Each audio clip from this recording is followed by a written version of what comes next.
Controlli a tappeto fra le famiglie Sinti a Favaro, Marcon e Campalto. Il blitz rientra nelle indagini sulla sparatoria avvenuta nel novembre scorso. Dopo il PDL la lista Monti tocca al PD. Intervista a Michele Mognato, leader del PD, candidato alle politiche, che è stato ospite oggi nei nostri studi. Nel tempio del consumismo al Valle Center c'è chi stimola la vena artistica dei ragazzini. Il disegno più bello ha portato un computer nella scuola di Favaro Veneto.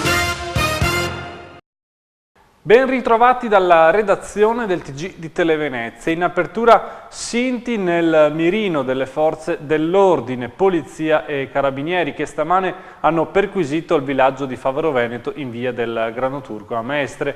Il blitz, che ha impegnato almeno una sessantina di persone, è stato deciso nell'ambito delle indagini riguardanti una sparatoria avvenuta nel novembre scorso proprio a ridosso del campo. Vediamo.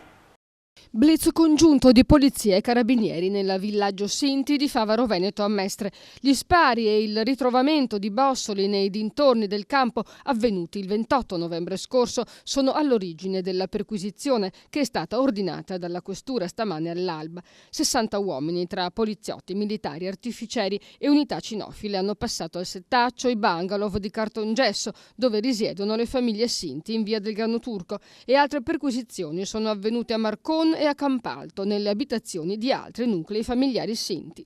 Sono stati trovati strumenti atti allo scasso, capi di abbigliamento di dubbia provenienza, probabilmente rubati, alcune pistole giocattolo di tipo scacciacani e una sciabola.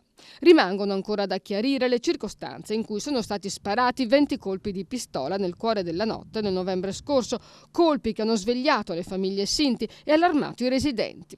Gli ospiti del villaggio hanno testimoniato di aver visto un'auto fermarsi non molto lontano dalle case e dal finestrino si sarebbe sporto qualcuno che ha sparato in aria dei colpi di pistola. Poi l'auto si è allontanata. Sulla vicenda indaga la squadra mobile veneziana.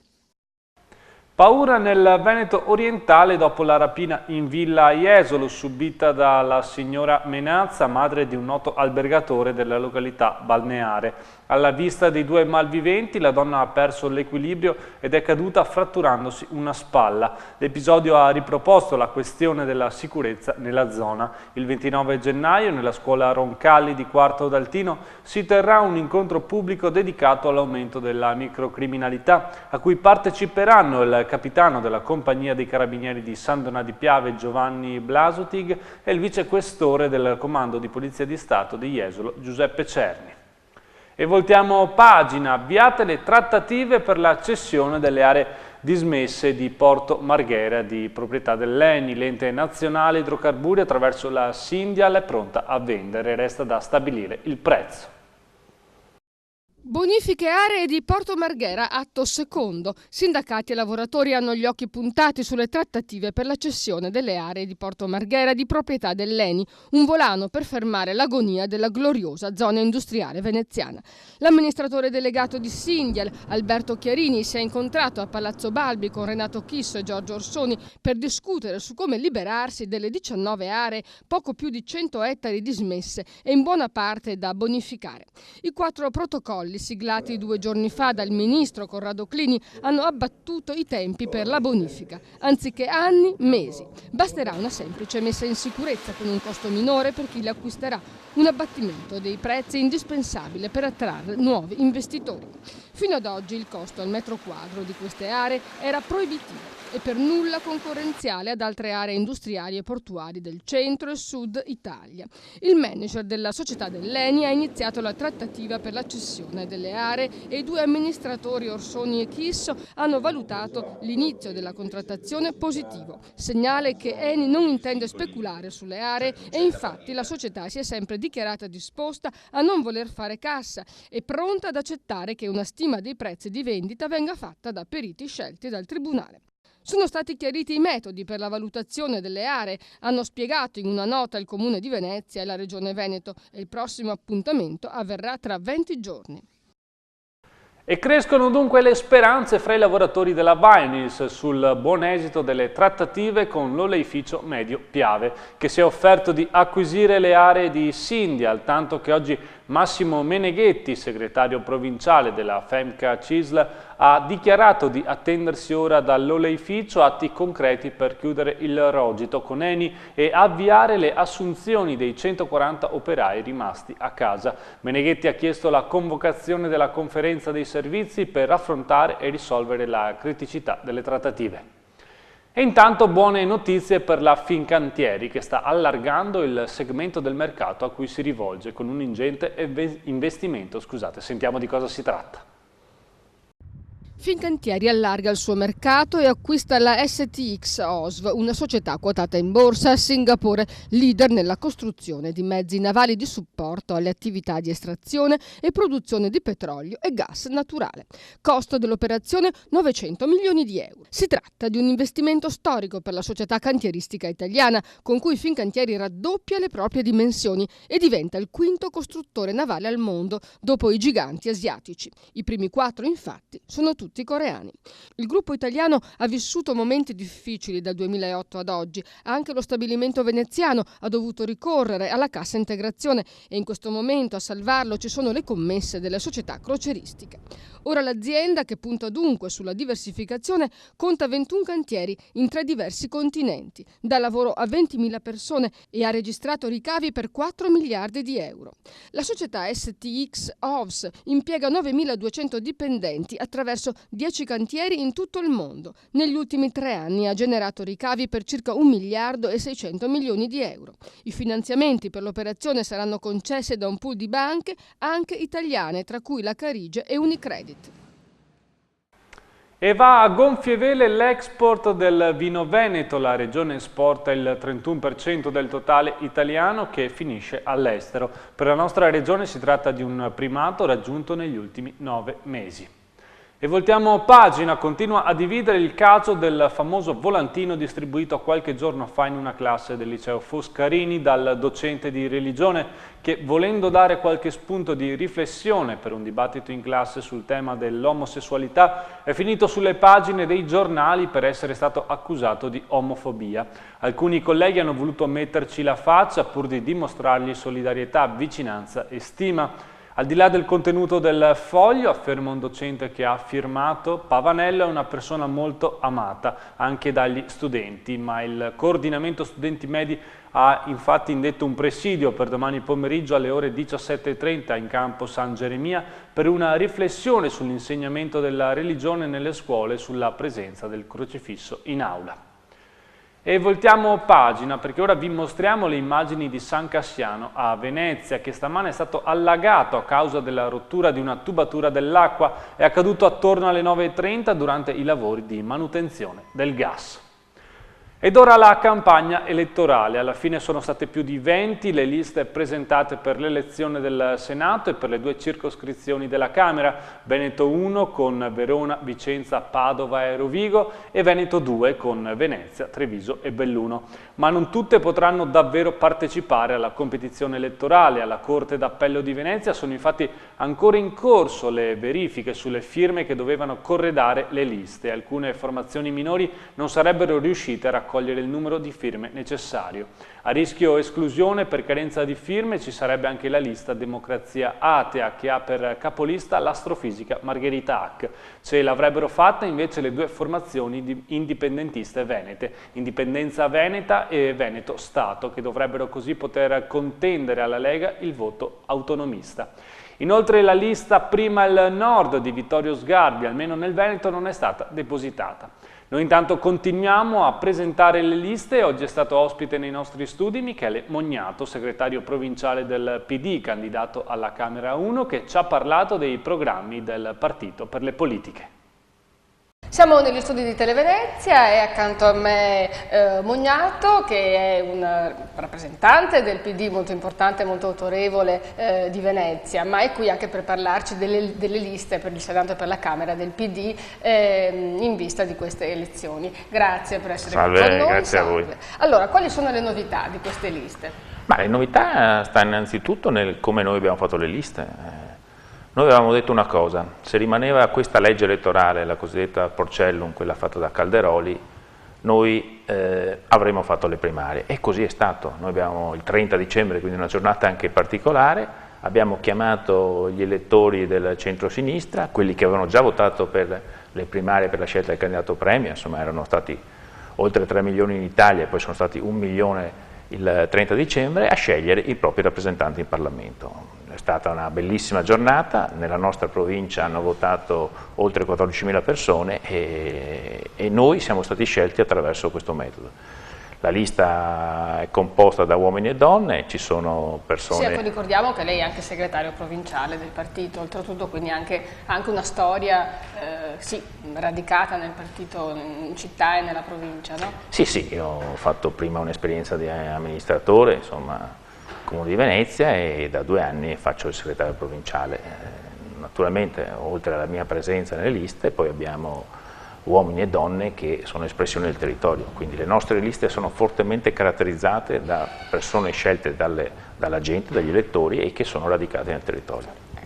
In particolare i veneziani voteranno per queste elezioni pensando soprattutto ai problemi nazionali, che sono tanti, pensiamo soprattutto alle tasse, però i veneziani soprattutto diciamo nel comune di Venezia, dove i problemi di Porto Marghera e della disoccupazione sono davvero fortissimi, sono i più forti addirittura all'interno della regione del Veneto, perché la disoccupazione è più alta proprio qui nel veneziano rispetto ad altre province. Ecco, cosa si devono attendere dal PD, dai parlamentari che andranno a Roma per quanto riguarda il territorio veneziano?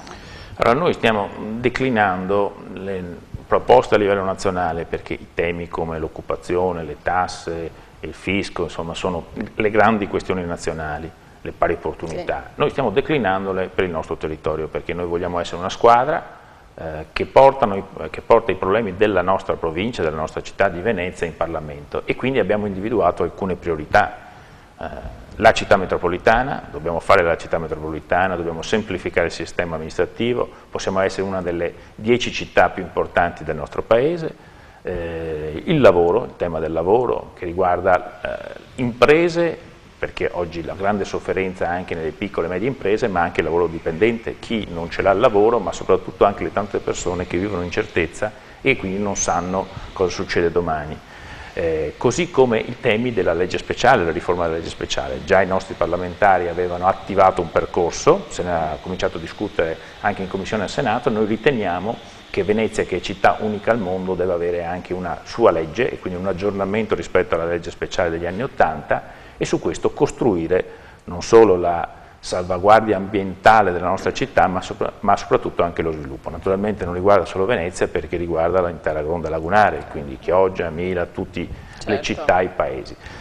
Direi che sono queste le 3 grandi questioni che noi affrontiamo e vogliamo portare come problemi del nostro territorio. Assieme, mi si permetta, l'ultima, che è il tema dei comuni. Se noi non diamo un po' di ossigeno, un po' di capacità di spesa ai comuni che hanno i conti a posto, non si va da nessuna parte. Ecco, storicamente il Veneto è sempre stato lontano, diciamo, dal mondo del centro-sinistra, perché gli imprenditori veneti, gli imprenditori mitici, gli imprenditori del nord-est hanno sempre temuto di essere che sarebbero stati troppo tassati, diciamo. Anche adesso, anche in questi giorni, la Camusso parla della patrimoniale che sta diventando un po' un incubo, e un imprenditore è preoccupato di questo, cioè il ceto medio è preoccupato in questo momento, poi che sta vivendo un momento difficile. Ecco, il PD cosa dice al Veneto pieno di questi imprenditori che sono in grossa difficoltà e che sicuramente la patrimoniale non la vorrebbero? Ma innanzitutto è vero, il Veneto è una regione moderata, lo è storicamente, lo è tuttora. Io vorrei però anche ricordare che il centro-sinistra governa le maggiori città del Veneto, Venezia, Padova, Vicenza, e ha dato Belluno, seppur in un dibattito che c'è stato anche molto forte all'interno del centro-sinistra, e quindi noi abbiamo già dimostrato al popolo veneto, agli imprenditori, che abbiamo capacità di governo. Assieme a questo noi dobbiamo riuscire a far capire che noi non siamo quelli delle tasse, noi siamo le persone che vogliono che tutti pagano il giusto. Questo è quindi una maggiore, anche da questo punto, fedeltà fiscale. Dopodiché bisogna spostare delle risorse che stanno nelle rendite finanziarie, eccetera, in altre cose. In cosa, per esempio? Quello di ridurre le tasse sul lavoro. riguarda il lavoro dipendente, ma riguarda anche il mondo dell'impresa. E si può fare? Perché tutti vorrebbero farlo. Io credo... Il fiscale da ridurre anche Prodi, no, all'epoca. Sì, infatti Prodi lo fece poco, ma fu un segnale. Allora, rispetto a quelli che invece hanno raccontato favole in questi anni, che purtroppo magari qualcuno ci ha anche creduto, anche nel Veneto, noi credo possiamo fare un'operazione verità, perché non è che in questi 8 anni di governo del centrodestra su 10 le tasse siano diminuite, i dati sono sotto gli occhi di tutti, siamo a percentuali altissime e assieme alle percentuali altissime delle tasse poi non corrispondono i servizi sia per i cittadini. Gli ultimi 3 punti però sono stati, dal 41 al 44 si è passati con Monti e lì i responsabili sono anche un po' tutti, PDL e anche PD, no? Perché hanno appoggiato tutti e due questi schieramenti Monti, no? Certo. Vorrei ricordare che un anno fa, poco più di un anno fa, noi non avevamo di fatto i soldi né per pagare le pensioni né per pagare i dipendenti pubblici. Quando abbiamo detto, e si è detto, non l'abbiamo mica detto noi, il Partito Democratico, ma l'ha detto l'Europa intera, addirittura scrivendo una lettera che Berlusconi ha dovuto sottoscrivere e poi non sapeva gestire, eravamo sull'orlo del baratro, eravamo in una situazione simile alla Grecia.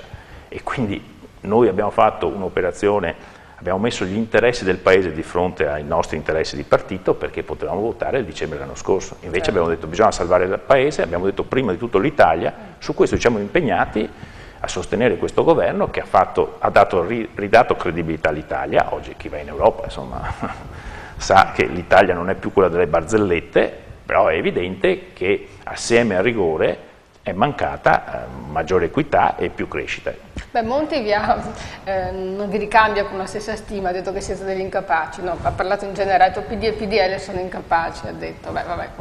Sì, io capisco che c'è un po' in campagna elettorale, probabilmente la salita in politica di Monti lo porta ad accentuare anche lui alcune posizioni, ma credo che tutti riconoscano la serietà, l'affidabilità del Partito Democratico, anche nel sostenere un governo difficile come quello è stato quello di Monti. Senta, come vede, l'ultima cosa, se riesce a essere sintetico, come vede il futuro nel Parlamento dopo queste elezioni? Quali equilibri si creeranno? Quali sono le previsioni? Ma io auspico e sento una vittoria del centro-sinistra, del Partito Democratico, della coalizione Italia Bene Comune per un'Italia più giusta. E quindi alla Camera i numeri possono esserci e quindi possiamo avere i seggi necessari per fare quelle riforme importanti. La battaglia è anche per il Senato perché c'è una legge elettorale che premia solo i livelli regionali, il premio regionale, ma credo che ci siano tutte le condizioni per una grande vittoria del centro-sinistra. Poi noi abbiamo sempre detto, l'ha detto Bersani, anche se avremo il 51% noi ci comporteremo come chi ha il 49%, perché c'è bisogno di riforme importanti e quindi c'è bisogno non solo di avere i numeri in Parlamento, ma di un consenso largo del Paese, con anche le altre forze che vogliono cambiare questo Paese. Certo. Questa è la nostra missione. Ricordiamo i nomi di chi sarà effettivamente eletto, diciamo i blindati, quelli che sono stati messi nelle posizioni chiave che sicuramente saranno eletti. Sì, sono stati messi sulla base del risultato delle primarie e delle scelte che sono state fatte a livello nazionale per i capilista. Alla Camera noi avremo per la nostra provincia Pierpaolo Baretta, ci sarò io, ci sarà Delia Mure, ci sarà Andrea Martella, ci sarà Sara Moretto di Portuguaro e quindi questi sono con una vittoria del PD i deputati che potranno esserci. E al Senato, se vinceremo anche al Senato, oltre a Cassonfelice insomma, che tutti conoscono, c'è anche Busata Stefania che è vice sindaco di Spinea e quindi un'altra donna, un'altra espressione del nostro territorio. Vabbè, quindi insomma una bella infornata di veneziani. Speriamo bene e auguriamo naturalmente a tutti che vada bene. Grazie per essere stato con noi. Noi continuiamo con il nostro telegiornale. La pagina della salute. È stato scoperto a Venezia il mal di testa da aereo. Il dottor Federico Mainardi, responsabile del centro cefalee della neurologia dell'ospedale civile di Venezia, ha raccolto un'ampia casistica, circa 150 persone di varia provenienza che soffrono di questa particolare cefalea durante le fasi di atterraggio dei velivoli. Lo studio veneziano è stato inserito nella classificazione mondiale delle malattie. Le cause, sono molteplici, fra cui è probabile che la pressurizzazione della cabina inceppi il meccanismo fisiologico che bilancia la pressione dell'aria contenuta nelle cavità dei seni paranasali con quella dell'ambiente esterno. Ed ora le notizie dall'area metropolitana. Attimi di terrore, quelli vissuti dal medico trevigiano Roberto Nistri, 56 anni, aggredito lunedì pomeriggio da due sconosciuti nel centro di Padova. È stato seguito, assalito e sprangato a sangue, un agguato in piena regola che il medico non si spiega se non con uno scambio di persona. Ad aggredirlo due ragazzi verso le 14:30 che prima lo hanno inseguito e poi picchiato, lasciandolo con un andiamo come se avessero concluso un lavoro.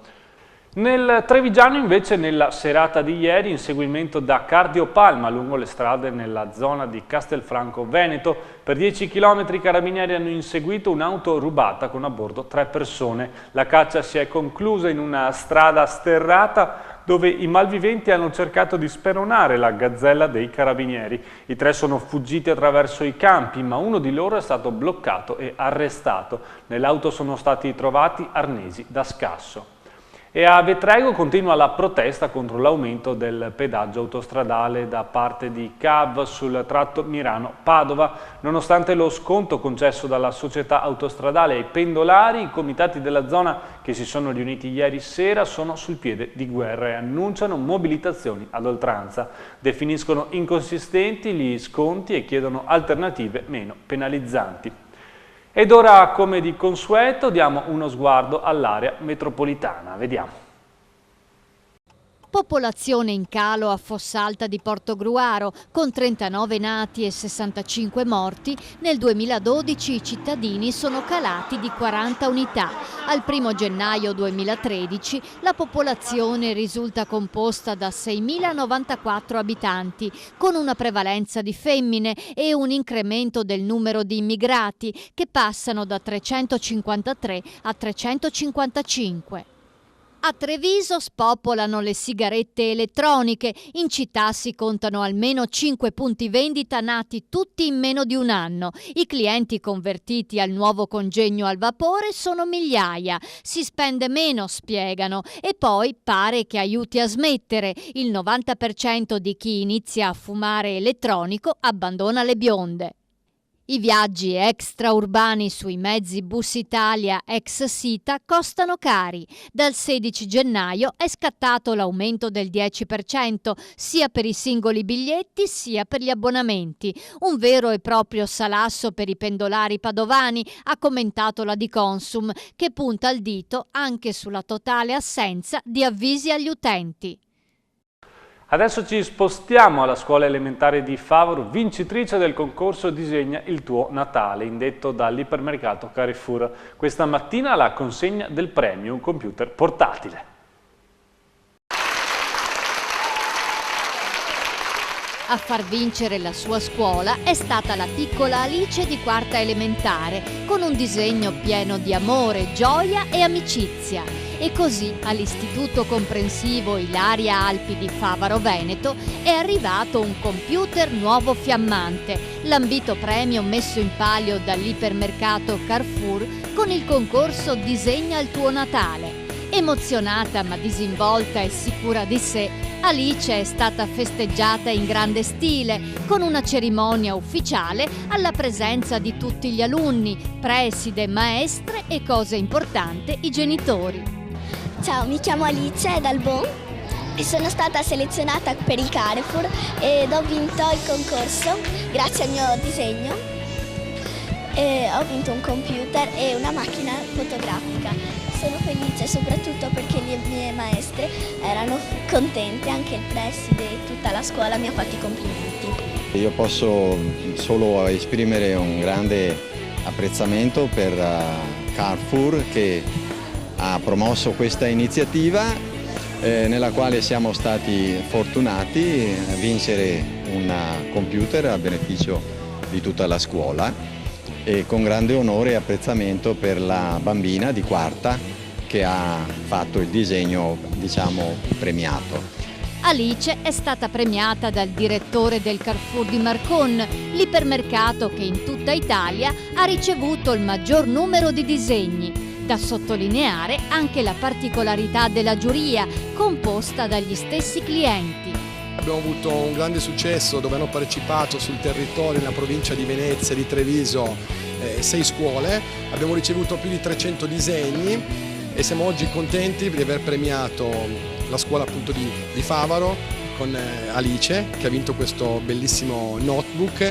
E l'importante è che noi come Carrefour vogliamo essere presenti, questo è importante, sul sociale e sul territorio. Non per ultimo abbiamo fatto anche un'iniziativa che è partita appunto la settimana scorsa, che riguarda le famiglie numerose e gli over 65, dove appunto Carrefour fino al 31 marzo ha tagliato l'IVA su tutti i prodotti freschi per due categorie oggi colpite molto dalla crisi, che sono appunto gli over 65 e le famiglie numerose.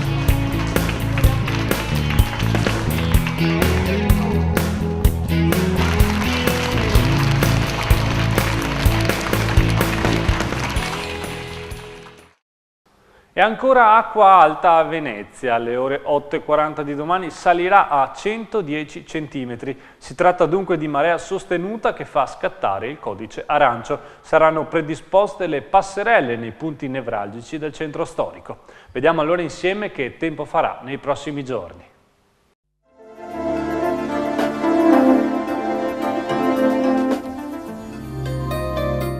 Nubi e umidità fino a giovedì. Da venerdì bel tempo con cielo sereno e temperature rigide. Giovedì 24 gennaio, peggioramento con cielo coperto ed eventuali deboli piogge. Vento su costa ed entroterra, minime in salita, massime in discesa, oscillanti fra 4 e 7 gradi.